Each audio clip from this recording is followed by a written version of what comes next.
Let's take a look at this case structuring drill.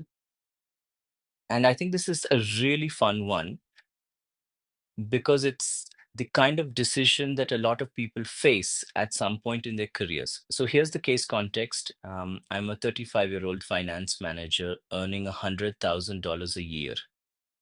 I've been running a personal finance YouTube channel part-time and it's gaining modest traction. I'm considering quitting my job to go full-time on YouTube. This would be personally fulfilling, but I need to accumulate enough retirement savings before I stop working by age 70. Should I make the switch? Now, let's look at some key clarification questions I would ask. The first thing I want to understand is what's really driving the concern here? Is this purely a financial question, or are there non-financial factors I should be thinking about? Things like personal growth, lifestyle, maybe family considerations.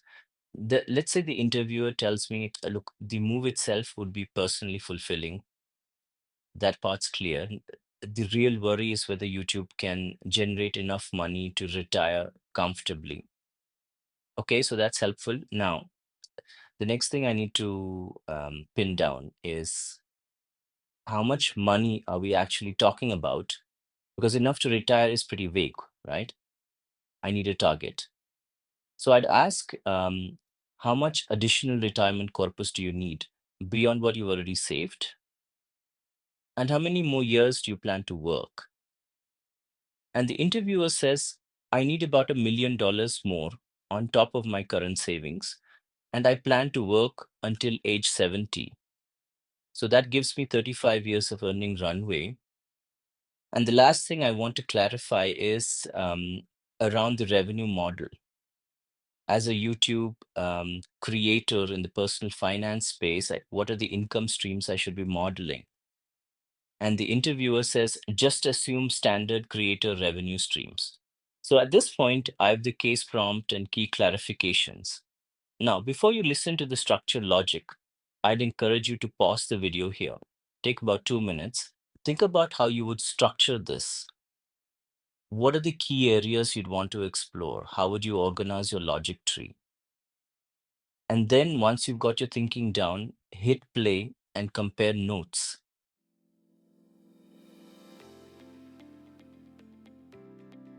So let me just take a second to frame what we're actually looking at here, right? At its core, this is an investment decision.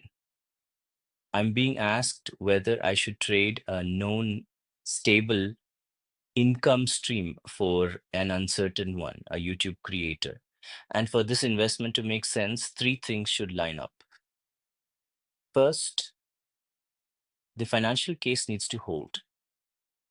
Second, I need to have the right capabilities to actually pull this off. And third, the risks need to be within a range I can live with. If any one of those three breaks down, the answer is probably no. So let me work through each of these.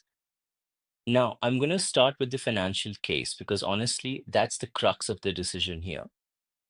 If the numbers don't work, the rest is academic, right? And the reason I'm prioritizing this is you can have all the passion in the world for YouTube, but if the math says you're going to run out of money in 18 months, that passion isn't going to pay your rent. So here's how I think about the revenue side. YouTube income doesn't come from a single source. And this is something a lot of people get wrong. They think, oh, ad revenue, that's YouTube money. But actually, for a personal finance creator, you're looking at probably four streams. You've got ad revenue, which is your baseline. You've got sponsorships, which can actually be significantly larger. You've got digital course sales, because if you're teaching personal finance, there's a natural product there, and then potentially community memberships, like a paid Discord, something like that. Now, for each of these, I would build what I'd call a simple driver model, right? So for ad revenue, it's essentially monthly views multiplied by your CPM. That's the cost per thousand views, multiplied by the creator's share. Sponsorships depend on how many brand deals I can realistically secure per month and at what average fee.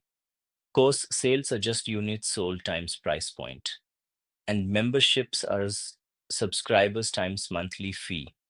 I wouldn't overcomplicate this. I'd keep the model simple and adjust as we go. On the cost side, and this is where people tend to underestimate, by the way, you've got freelance editing costs, software subscriptions, equipment that depreciates over time, potentially studio space if you're doing this seriously. The net of revenue minus these costs gives me my projected annual income. Now, here's the test I would apply, and this is important. I wouldn't just ask, can I match my $100,000 salary? That's the wrong question. The right question is a lifetime calculation. Does the cumulative net income over my working years, combined with whatever savings I have today, exceed the retirement corpus I need? Because if I leave at, say, 35 and I can work until 70, that's 35 years of cash flow I need to model. And this should exceed the corpus I need when I retire at 70. All right. Second area, capability readiness. And I want to be honest about this one because a lot of candidates, when they do this kind of analysis, they skip this part or they hand wave it. But I think it matters a lot. YouTube success in personal finance, or honestly in any niche, requires a very specific set of skills. You need strong on camera presence, you need SEO and thumbnail optimization skills because the best content in the world doesn't matter if nobody discovers it. And you need the ability to sustain consistent production quality over months and years, not just a few good weeks. Now, the useful signal here is if I've been posting part time for, say, 6 months, the early data tells me something. What does the audience response look like? Am I getting comments? Are people subscribing? Is there a growth trajectory? That data is more valuable than any assumption I could put into a spreadsheet, right? Third, and this is the one people tend to underweight, the risk picture. The biggest exposure, in my view, is platform dependency. YouTube's algorithm changes, their monetization policies shift, and you have zero control over that. I've seen this happen. Creators who were earning six figures suddenly see their revenue drop 40% because of a policy change. That's a real risk. The other thing to keep in mind is that ad CPMs are cyclical. They drop during recessions, which is exactly when personal finance content demand might spike. Okay, so you get this ironic situation where more people want your content, but each view pays you less. And finally, I think about the opportunity cost. If YouTube doesn't work after, say, 2 years, what does re-entering the job market look like? So if I step back and look at all three areas, right? My instinct would be to prioritize the financial model first. If the numbers suggest that achieving my retirement corpus is realistic, then the career change starts to look viable.